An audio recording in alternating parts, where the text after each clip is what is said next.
Hello and welcome to the owners of the Art Museum. The owners, Afua, Jenny, Amal, and Lucas from Baker University, will demonstrate how an art museum used informal learning to improve their customer service with their volunteers and employees. Sit back and enjoy our presentation.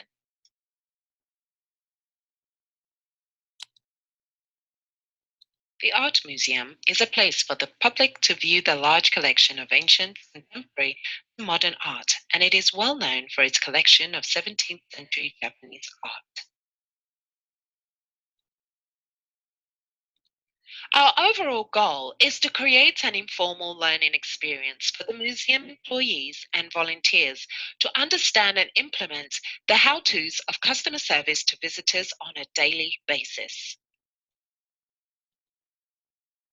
The rationale for why the project should be designed as an informal learning experience is that we believe this form of learning acted as a refresher and supplemental program to enhance their knowledge acquired when they were hired. Informal learning was more engaging, and as a non structured form, they were able to learn in their own way. When designing an informal learning curriculum, the activities created minimized the stress level in that there was no formal testing and the training flowed with daily work. Activities such as tutorial videos, coaching sessions, and games teach the employees and volunteers to set their own goals, objectives, and be subject at their own pace.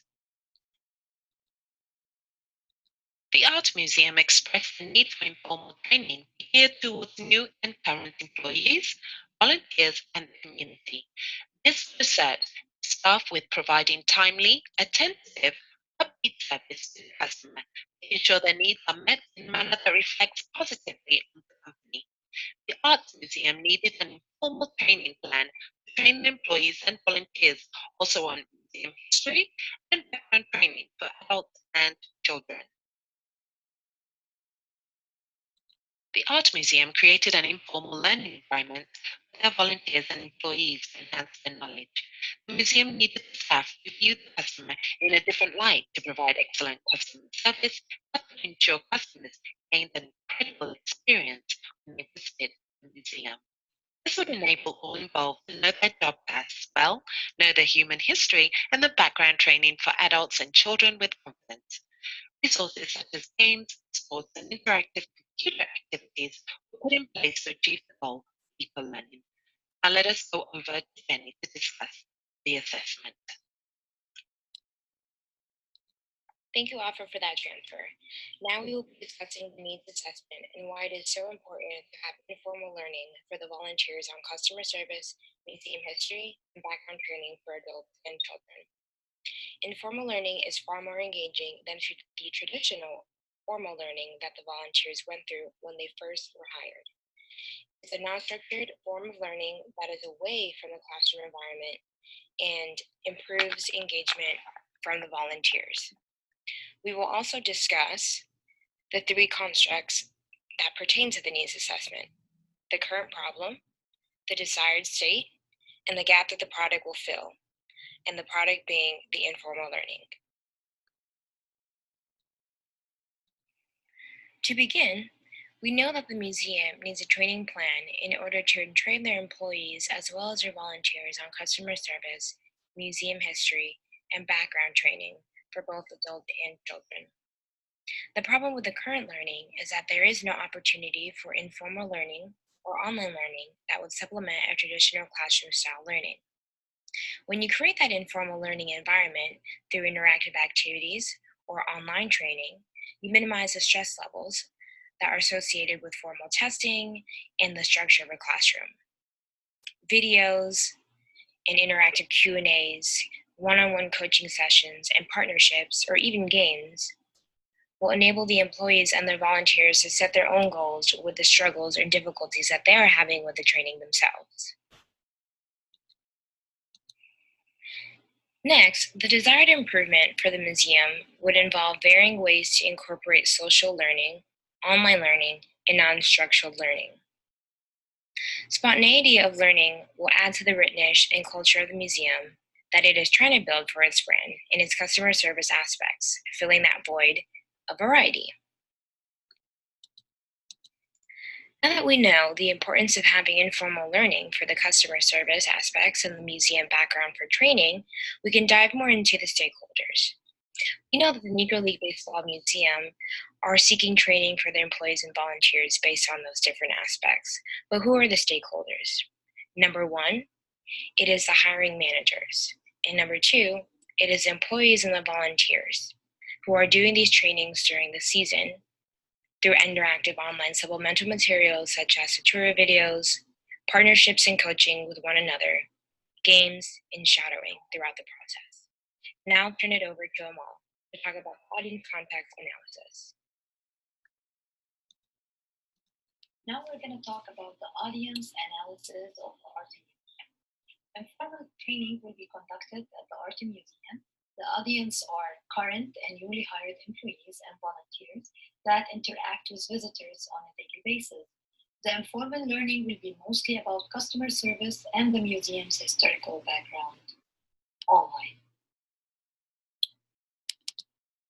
Informal learning will take place at the art museum. The museum computers in the exhibit will be used for employees and volunteers to access training materials online. Moodle will be served as the learning management system for training, where all the e-learning training materials will be uploaded to and be accessed at all times. The manual and the handbook will be uploaded to Moodle, and also a printout will be available throughout the museum where employees can have access to the information.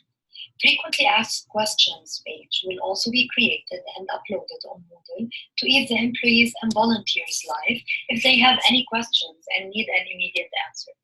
More questions will be added to the page throughout the year. One difficulty that we expect to have is that the older volunteers who are unfamiliar with online access will be brought up to speed by pairing them with experienced employees. In this way, they can learn how to access training materials and learn at their own pace. Why we chose informal learning for you. Informal learning is more engaging and it is a non-structured form of learning away from formal classroom environment. When creating an informal learning style activities, you'll be minimizing the stress level with no formal testing and the training will flow with daily work.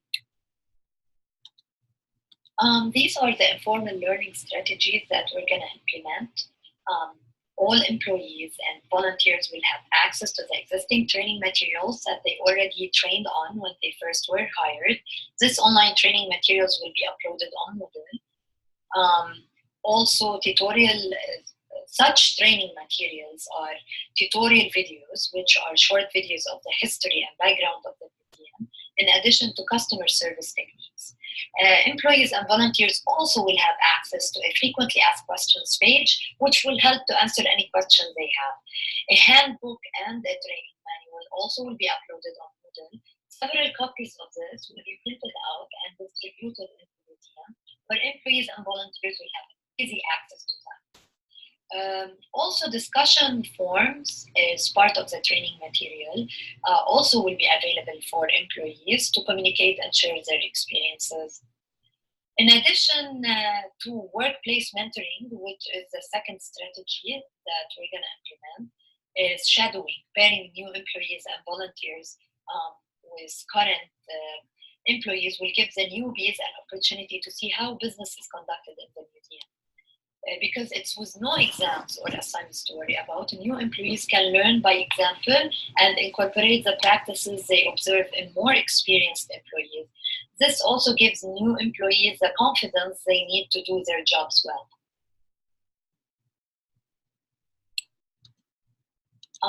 The third strategy is that employees and volunteers will meet weekly for an hour to discuss issues they faced during the week regarding customer service and how they solved it.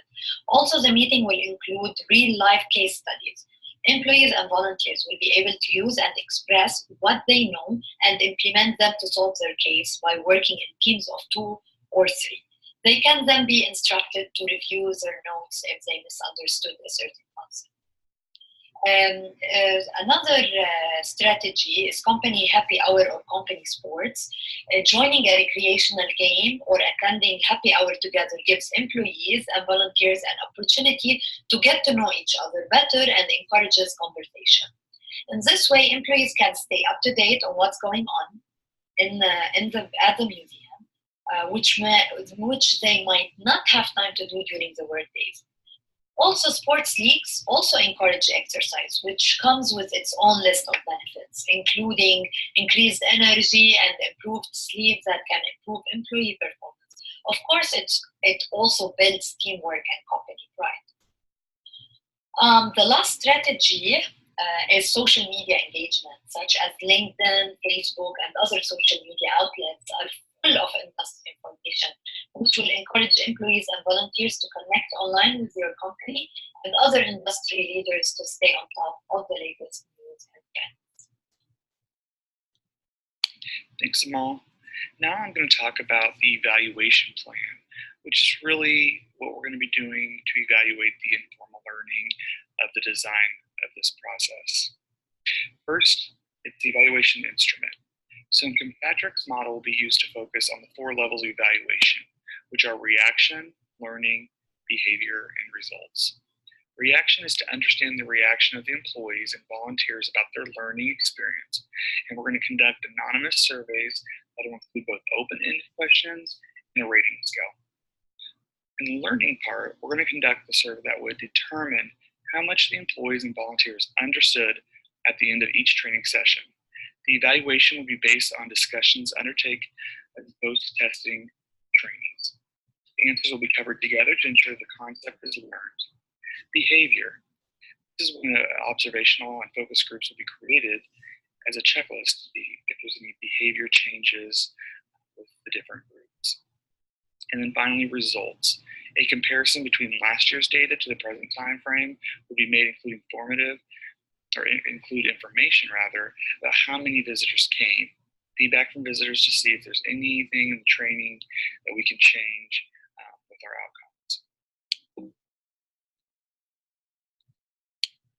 The next evaluation plan is the formative one. Testing out the training program will be done with a sample audience to determine whether there are any issues in the content or presentation after conducting the surveys. In addition, there'll be meetings scheduled, interviews will be conducted, and surveys, and with all the different subject matter, we'll have experts evaluate the process and the online training materials throughout the design development stage that will take place. Based on all this collected data, there'll be an implementation of a final training that will take place throughout the year. The last evaluation plan is the summative evaluation. Summative evaluation focuses on immediate intervention outcomes, such as a reaction accomplished and immediate impact. So a comparison from one year to another will be conducted depending on how many customers pass through the museum, through the suggestion box, drawings, etc. An analysis will be made to identify whether or not the initial objective has been made with results collected. Customer survey and suggestion boxes will be assessed. This will provide an e-comment box as well that will be controlled by some of the trainers and trainees and volunteers. Going into the reflections of informal learning, we will discuss one of our team members' curator friends at her museum and the younger generation. With the ability for these students to learn about the art and about the artists themselves before they enter the museum, it's an amazing tool that they can use the internet, social media, and different online programming to be able to do that before they tour the museum.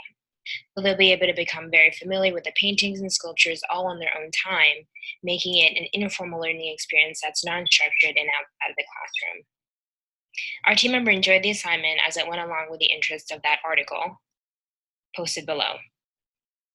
Our next reflection is the support of what informal learning is. And so that talks with our antecedents of informal workplace learning, a theoretical study.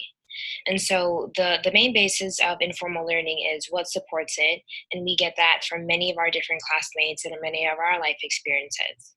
For example, I work at Jacksonville University and I teach a leadership class. And in that class, we're able to spend lots of time outside the classroom, time online with Blackboard, which is sort of like Moodle. And we also have trips that we take to other offices that are able to teach and present to our students what leaders and leadership is meant in the real world. And so that takes us away from the textbook as well as the general information or education that we have that's in the classroom.